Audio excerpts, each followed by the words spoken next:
Hi friends, అందరు ఎలా ఉన్నారు? బాగున్నారా? నేను బాగున్నాను ఫ్రెండ్స్.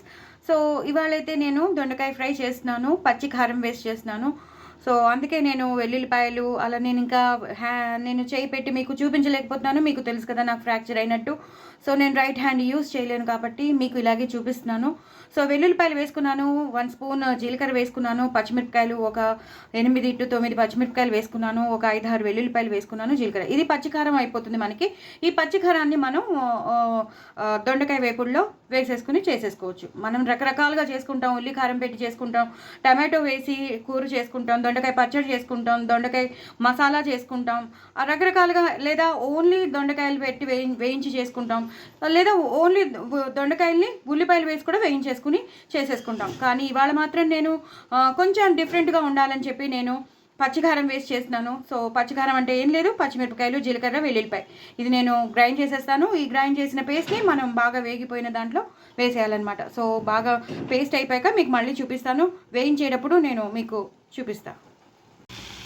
సో నేను ఇప్పుడు బాండీ పెట్టేసుకున్నానండి. బాండీలో తగినంత నూనె వేసుకున్నాను, వెల్లుల్లిపాయలు, అలాగే ఆవాలు, జీలకర్ర, అలాగే ఆవాలు కూడా వేయలేదు నేను, ఓన్లీ జీలకర్ర, మినపప్పు, శనగపప్పు, వెల్లుల్లిపాయలు వేసాను. పల్లీలు కావాల్సిన వాళ్ళు పల్లీలు వేసుకోవచ్చు, జీడిపప్పు కావాల్సిన వాళ్ళు వేసుకోవచ్చు. నేనైతే వేయట్లేదు, మీ ఇష్టం, మీరు చక్కగా వేసుకోవచ్చు. ఈ టైంలో మీరు పచ్చిమిరపకాయలు కావాలంటే కూడా వేసుకోవచ్చు. నేను వేయట్లేదు, ఎందుకంటే పచ్చిమిరపకాయలతోనే నేను మొత్తం చేస్తున్నాను కాబట్టి. సన్నగా తరిగిన ఉల్లిపాయలు మాత్రం వేసేస్తాను, ఎక్కువ ఉల్లిపాయలు వేసుకోవాలి. చాలా చాలా బాగుంటుందండి కూర, మాత్రం అదిరిపోతుంది. నేను మళ్ళీ చెప్తున్నాను, పల్లీలు కావాల్సిన వాళ్ళు, జీడిపప్పులు కావాల్సిన వాళ్ళు వేసుకోవచ్చు.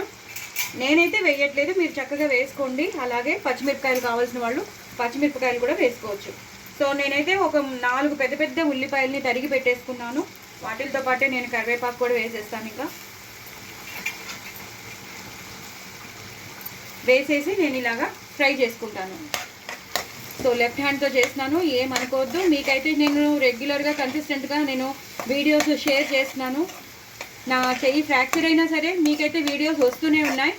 సో ఇలా ఫ్రై చేసేసుకుని పసుపు వేసేస్తాను. ఇంకా అల్లం వెల్లుల్లి పేస్ట్ అవన్నీ వేయక్కర్లేదు, ఎందుకంటే మనం ఆ పచ్చిమిర్చి మసాలాలో మనం జీలకర్రను వెల్లుల్లిపాయలు వేసాం కాబట్టి ఆ ఫ్లేవర్ బాగా వచ్చేస్తుంది కూరకి. కూర అనుకుంటే కూర, ఫ్రై అనుకుంటే ఫ్రై. ఇలా ఒకసారి వేగిపోవాలి. ఇవి ట్రాన్స్పరెంట్ అవ్వాలండి. ఇవి ట్రాన్స్పరెంట్ అయ్యాక మీకు మళ్ళీ చూపిస్తాను. సో చూసారు కదండి, బాగా ట్రాన్స్పరెంట్ అయిపోయాయి. సో ఇవి బాగా వేయించేసుకున్నాక ఇప్పుడు నేను పేస్ట్ వేసేస్తాను, పచ్చిమిర్చి పేస్ట్ వేసేస్తాను. మనం ఎంతైతే చేసి పెట్టుకున్నామో అంత పేస్ట్ వేసేస్తాను. వేసేసి ఇలాగా కలిపేసుకోవాలి. కలిపేసుకుని ఒక 2 నిమిషాలు, మనం 2 నిమిషాలు ఇలా వదిలేసామనుకోండి, ఆ పచ్చి వాసన ఏదైతే ఉంటుందో అది పోతుంది. సో మీరు ఎంత చేసి పెట్టుకున్నారో అంత వేసేసుకోండి. సో పచ్చి వాసన పోయే వరకు వేయించేసుకోండి, తర్వాత మీకు మళ్ళీ చూపిస్తాను.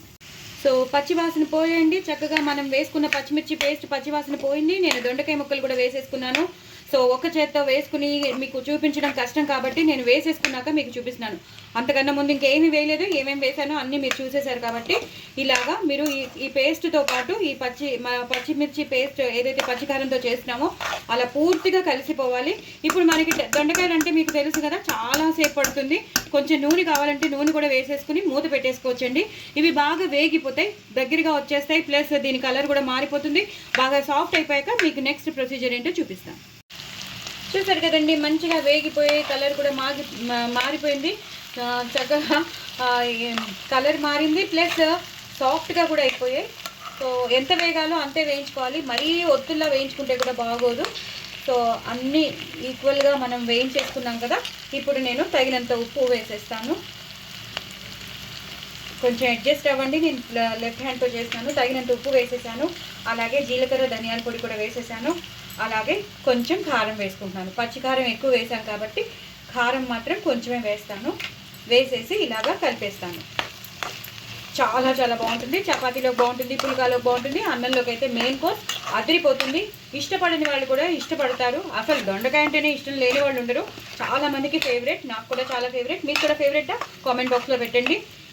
ఇలా మనం తగినంత ఉప్పు కారాలు వేసుకుని పచ్చికారం వేసుకుని మనం ఈ దొండకాయ ఫ్రై చేసుకుంటే చాలా చాలా బాగుంటుంది. సో ఇంకా బాగా వేయించక్కర్లేదు, మనం కారం వేసేసాక మనం బంద్ చేసేయచ్చండి. ఇప్పుడు నేను కొత్తిమీరతో గార్నిష్ చేసేసుకుంటాను. అంతేనండి, చాలా చాలా టేస్టీ అయిన దొండకాయ ఫ్రై విత్ పచ్చికారం అద్రిపోతుంది. ఇలా నేను చెప్పినట్టు కొంచెం కారం కూడా వేసుకుని చేసుకోండి, అద్రిపోతుంది. మరి ఇంకెందుకు ఆలస్యం, నా ఛానల్